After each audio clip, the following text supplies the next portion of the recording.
Coucou, on se retrouve aujourd'hui, page 96 du fichier, pour apprendre à utiliser une règle graduée. Alors cette règle graduée que tu vois ici à l'écran, tu vas la trouver à la fin de ton fichier, tout simplement. Ouais, tu peux la décrocher à la fin de ton fichier, tu vas pouvoir comme ça faire les exercices avec. Pour l'instant, elle va te permettre de comprendre comment utiliser une vraie règle par la suite. On commence par la dictée. Donc aujourd'hui, jusqu'à la case bleu foncé, je vais te demander d'écrire le nombre qui suit, le nombre qui vient après. Ensuite, pour les 3 dernières, je te demanderai d'écrire le nombre qui vient avant. Par exemple, si je te dis 2, le nombre qui vient après, c'est 3.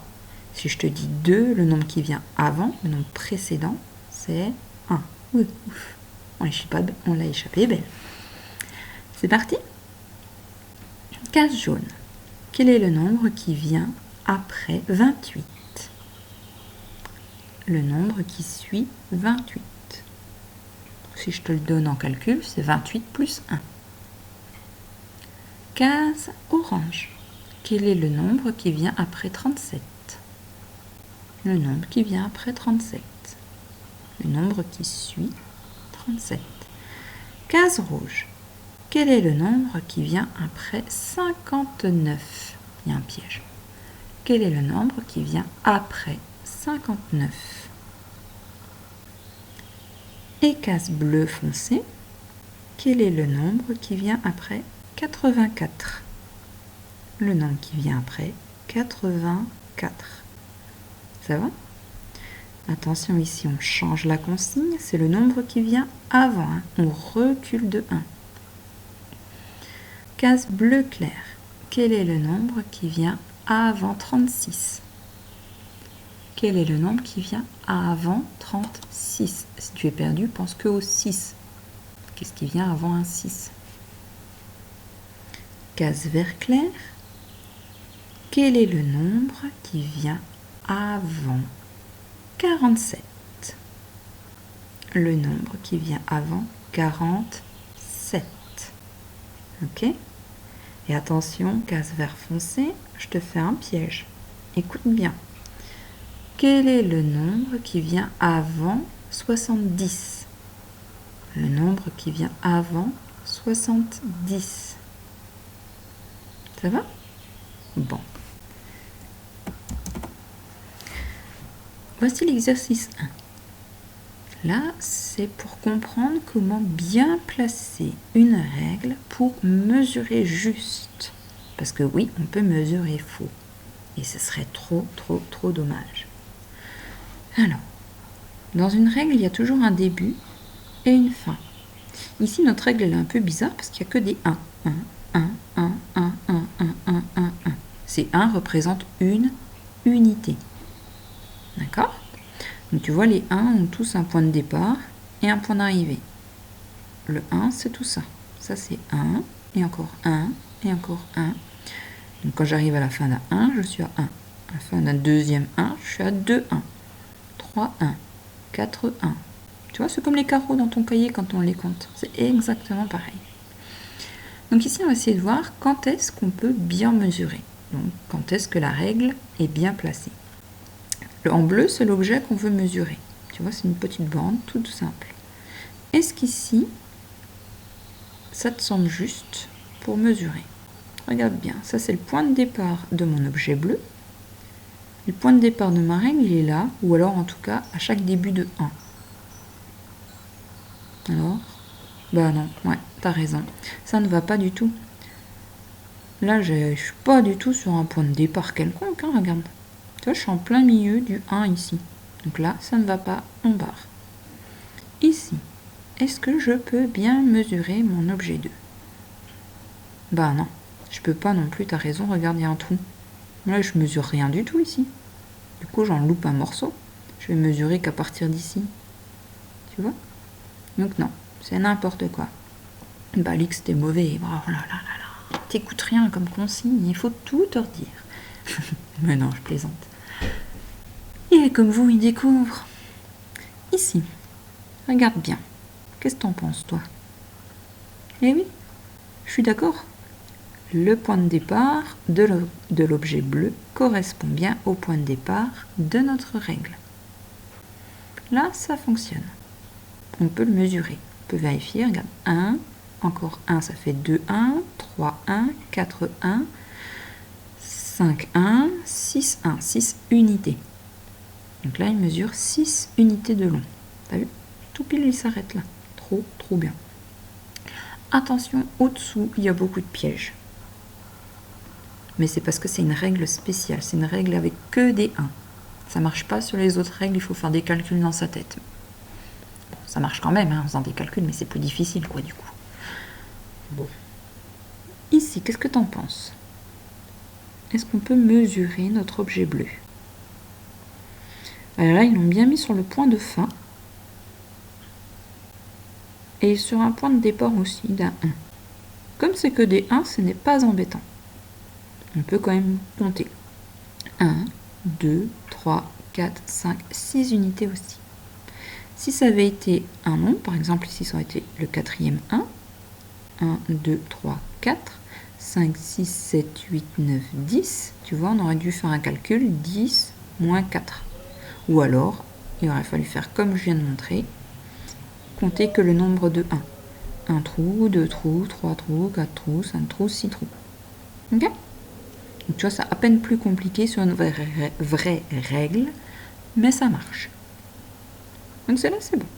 On prend. Ici. Ouais, même problème que tout à l'heure, tu l'as vu.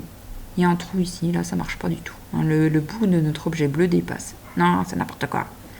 Et là, alors, même piège que tout à l'heure, il n'est pas sur un des bords, mais il est bien au départ d'un 1, d'une unité.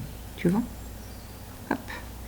Comme il y a un des côtés qui démarre bien d'une unité, ça marche. Je compte 1, 2, 3, 4, 5, 6 unités quand même. Ça permet quand même de compter. Mais tu es d'accord avec moi, la solution la plus simple, c'est quand même de partir du départ. Ok, voyons la suite.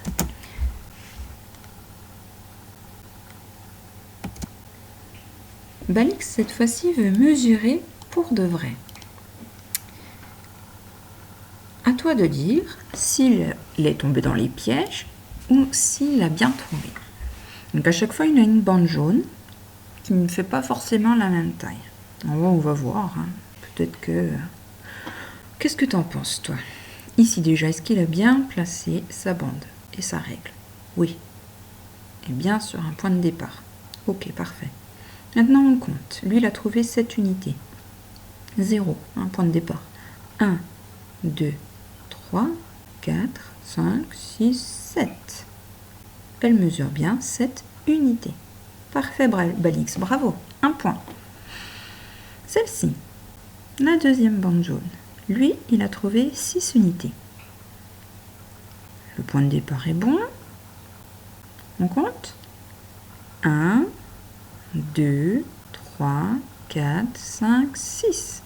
On arrive bien sur la fin de la 6e unité. 6 unités, c'est juste... Ouais, Balix, t'es trop fort. Lui, il a trouvé que cette bande jaune mesurait 5 unités maintenant. Point de départ, super bien, bravo Balix. Hein, t'es d'accord? On lui met déjà un point de départ juste, ouais, bravo. Maintenant, on compte le nombre de 1. 1, 1, 2, 1, 3, 1, 4, 1, 5, 1, 6, 1, 6 unités. Oh Balix, t'as oublié d'en compter un. Bon, c'est pas grave, fais attention hein, quand même, c'est dommage, tu vois. 5, c'était là, et un petit peu plus long. On passe au-dessous. Alors attention, il y a plus de pièges. Hein. Comme tout à l'heure, il n'a pas utilisé le même point de départ. Donc là, il a trouvé 4 unités pour cette bande jaune.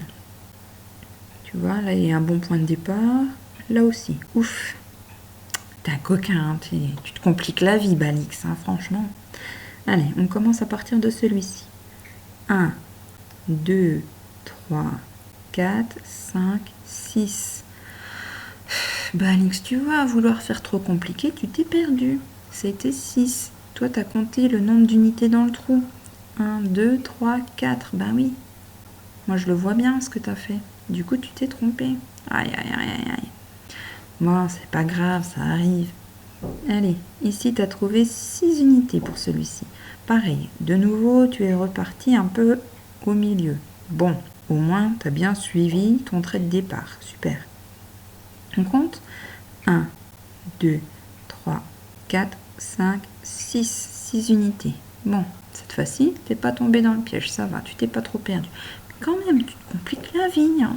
C'est plus simple. Tu aurais mis bien au bord, tu risquais pas de te tromper. Alors, tu as trouvé 6 aussi, Balix, pour cette dernière bande jaune. Bon, encore une fois, tu as pris une unité planquée en plein milieu de ta règle. C'est malin, mais au moins, tu es bien bord contre bord. Allez, 1, 2, 3, 4, 5, 6.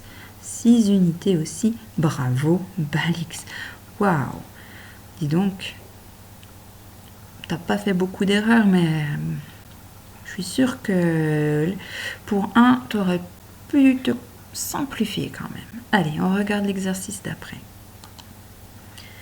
Alors, pour l'exercice 3, cette fois-ci, c'est à toi d'utiliser la règle 1 qui est à la fin de ton fichier, celle graduée avec que des 1. Ok? Tu as 3 bandes à mesurer. Est-ce que tu te souviens des pièges dans lesquels il ne faut pas tomber? Ne fais pas comme Balix juste au-dessus. Hein. Serre-toi bien du bord. Là, tu as ton point de départ tout simple. Tu le mets bien contre, tu vois.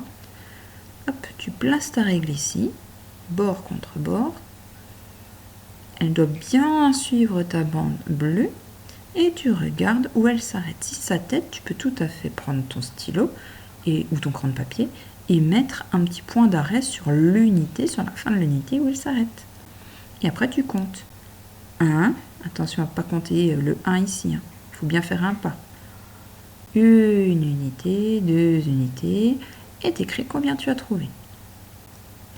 Pareil pour la rouge, tu te mets bien au point de départ, et tu regardes où ça s'arrête, et ensuite tu comptes. Tu peux même recompter à l'envers si tu veux.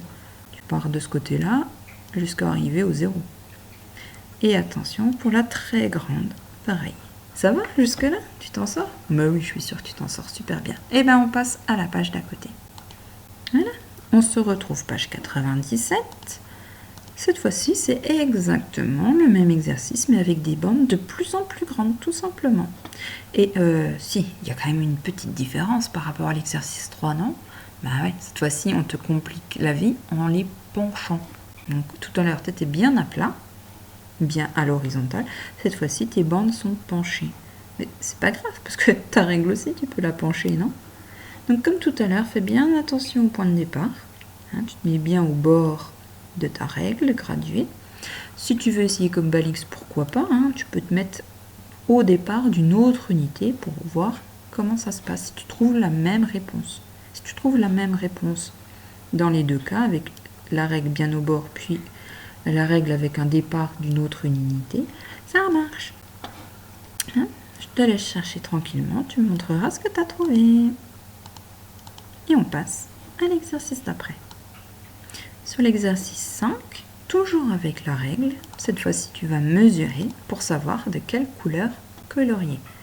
Donc il va falloir que tu commences par mesurer la bande A. Tu vois, tu places bien ta règle. Tu peux la mettre au-dessous, il n'y a pas de souci. Tu places bien ta règle au point de départ. Tu mesures et tu écris combien d'unités tu as trouvé. Si tu en as trouvé 7, tu écris 7. Si tu en as trouvé 8, tu écris 8. Ok ? Pareil pour B. Alors attention, B, c'est un super piège. Ils l'ont mis debout. Mais celle qui nous intéresse de mesure, c'est celle-là, celle du grand côté. Tu vois, parce qu'en fait, il n'y a pas de petites pièces. Donc on va mesurer B, ce côté-là. Donc pareil, tu te mets bien au départ. Tu as le droit de tourner ton cahier, il n'y a pas de souci. Et tu mesures ce grand côté. Si c'est 5 unités, tu marques 5 unités. Si c'est 72 unités, mais j'ai envie de dire que tu t'es peut-être trompé si tu trouves 72, tu écris 72 unités. Et ensuite, pareil, tu vas mesurer chacun des grands côtés de ces figures. La figure C, combien elle mesure, tu l'écris. La figure D, qui est aussi un rectangle, tu l'as reconnu le rectangle? Tu mesures et tu écris. E, tu mesures et tu écris. Et quand tu as tout mesuré, tu colories de la même couleur que A, celles qui font la même taille. tu colories de la même couleur que B, celles qui font la même taille que B. Et à la fin, tu comptes combien de bandes n'ont pas été coloriées, toutes celles qui ne faisaient pas la même taille, qui n'avaient pas la même longueur. Ok? Ça va? C'est clair? Donc si par exemple E mesure la même taille que A, si tu as trouvé 8 et que E fait 8 aussi, tu me colories bien de la même couleur. Ouais? Ouais, super. Et on termine notre page par les deux petits jeux de fin. La frise, tu vois, en comptant bien les carreaux. Ça, on commence à savoir faire. Donc si tu regardes bien par rapport aux deux carrés jaunes, on a deux croisements, 1, 2, ça doit te rappeler un petit peu les graduations de la règle, hein, du coup. Et puis, ça monte de chaque côté du trait. Le trait, on l'a déjà, en fait, tu vois. 1, 2, et un carreau en haut, un carreau en bas. Et on commence notre escalier. Tic, touc, tic, touc. Je suis en haut, je redescends. Tic, touc, tic. Là, je suis au même niveau que les carrés. Je descends de 2 d'un coup. Et je refinis l'escalier. Tic, touc, tic, touc, tic, touc, tic. Et voilà. Et ensuite, j'ai plus qu'à tirer un petit trait pour la fin. Fastoche, là. Allez, entraîne-toi bien avec la règle, à bien suivre les lignes, tu vois. Bien tranquillement, et tu te dis bien, je monte, je descends, c'est que des petits escaliers, tu vois. Ah, bah tiens, je vais descendre à la cave. Oh, super, j'ai rien trouvé, je monte de l'autre côté. Tu vois, tu les vois mieux maintenant, les escaliers. Et ici, c'est un petit jeu, un petit défi. Il faut trouver les figures qui manquent. Donc ici, par exemple, tu as 3 étoiles, une rouge, une verte, une bleue. On a bien 3 couleurs, on a bien 3 formes. Il n'en manque pas. Qu'est-ce que tu en penses chez les carrés? Est-ce qu'il en manque? Qu'est-ce que tu en penses chez les ronds? Est-ce qu'il en manque? Et qu'est-ce que tu en penses chez les rectangles? Est-ce qu'il en manque? Et ben voilà, on est arrivé au bout. Allez, on se retrouve pour la suite juste après. À tout bientôt.